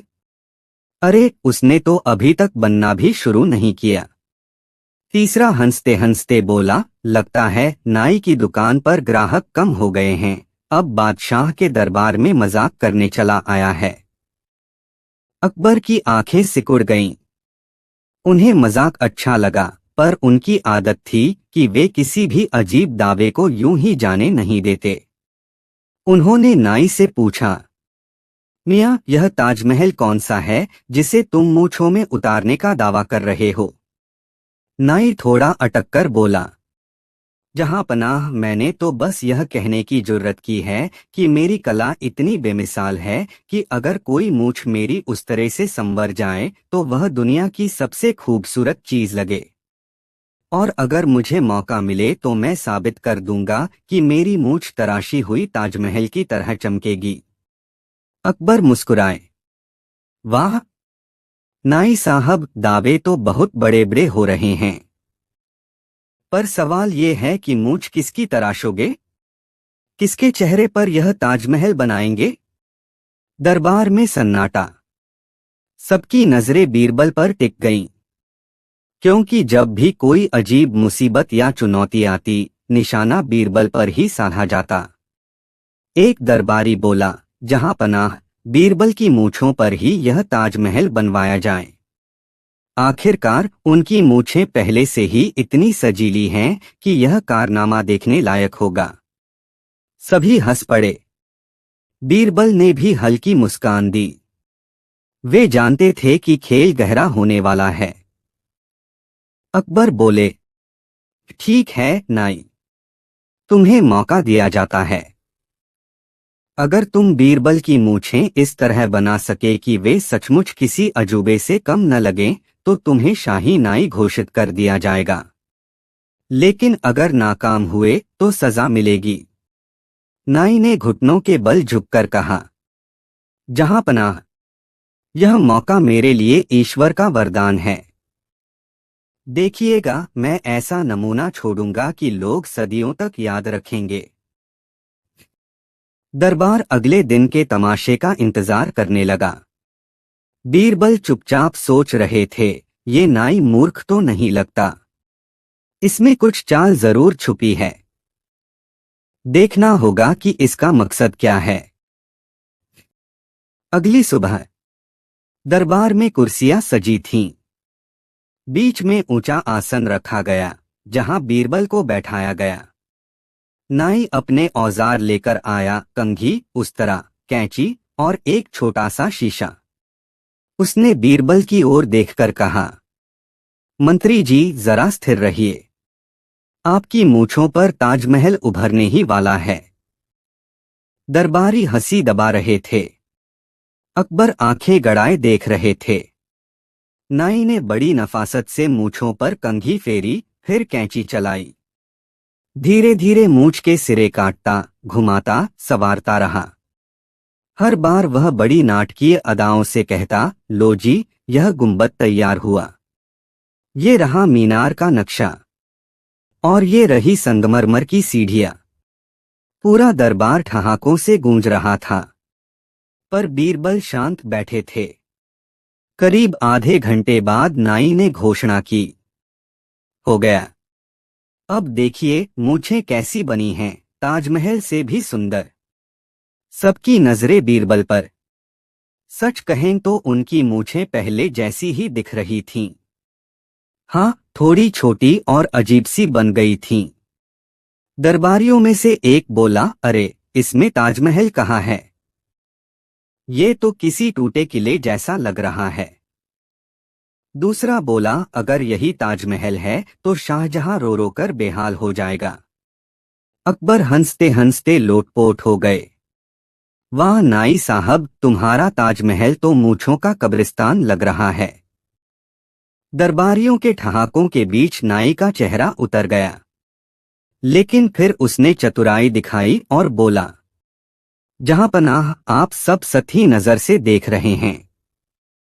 असली सुंदरता दिल से महसूस होती है। मूंछों की यह बनावट देखने वालों को याद दिलाएगी कि कला हर जगह हो सकती है। मैंने ताजमहल की आत्मा इसमें उतारी है। बीरबल अब तक चुप थे। उन्होंने अकबर से कहा, जहां पनाह, इस नाई की चालाकी की परख करनी होगी। इसकी बातें मीठी जरूर हैं, पर असलियत इनमें नहीं। मुझे एक दिन का समय दीजिए, मैं साबित कर दूंगा कि यह नाई धोखेबाज है। अकबर ने इजाजत दी। उस रात बीरबल ने दरबारी गुप्तचरों को भेजा। पता चला कि नाई दरअसल अपने मोहल्ले में शेखी बघारता फिरता था कि मैं दरबार को बेवकूफ बना दूंगा। मूछें चाहे जैसी बने, पर अगर मैं शब्दों का जाल फेंक दूंगा तो बादशाह तक मेरी प्रशंसा करेंगे। बीरबल ने सारी रिपोर्ट अकबर को सुनाई। अगले दिन दरबार लगा।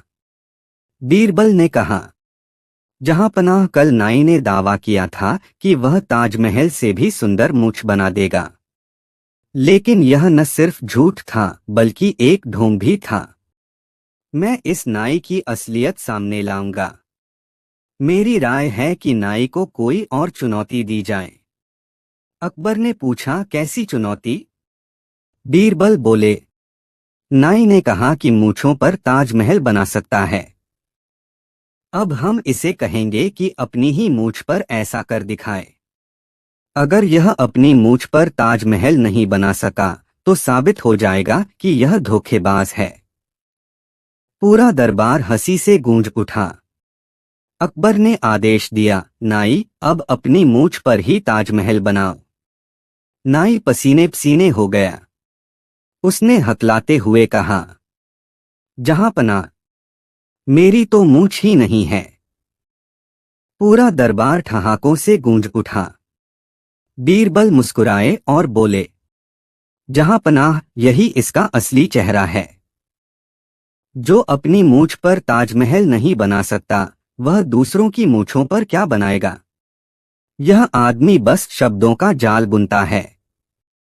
अकबर गंभीर हुए और बोले, नाई, तूने शाही दरबार में झूठ बोलने की जुर्रत की।